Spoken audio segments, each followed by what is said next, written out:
Welcome to Kenton's videos. Enjoy the video. In this video, I will show you how to make a simple chocolate cake. First, let's gather our ingredients.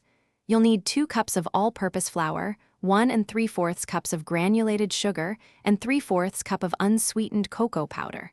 Also, have 1 1/2 teaspoons of baking soda and 1 teaspoon of salt ready. These dry components form the delicious base of our cake. Getting everything prepared beforehand makes the baking process much smoother and more enjoyable for everyone. Next, we'll prepare our wet ingredients.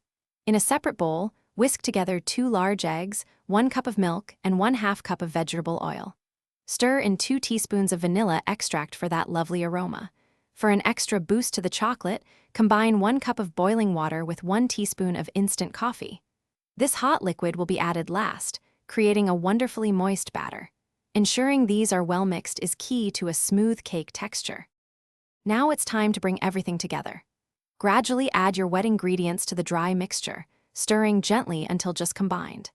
Then, slowly pour in the hot coffee mixture, mixing until the batter is smooth and lump-free.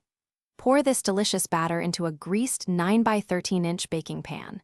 Bake your cake in a preheated oven at 350 degrees Fahrenheit for about 30 to 35 minutes, or until a toothpick inserted comes out clean. Once baked, let your cake cool in the pan for about 10 to 15 minutes. This helps it firm up before you transfer it. Carefully invert the cake onto a wire rack to cool completely. This step is crucial before frosting to prevent melting. Once fully cooled, you can frost it with your favorite chocolate frosting or a simple ganache. Slice and enjoy your wonderfully moist and rich homemade chocolate cake. It's truly a delightful treat. Thanks for watching. Consider subscribing if we helped you.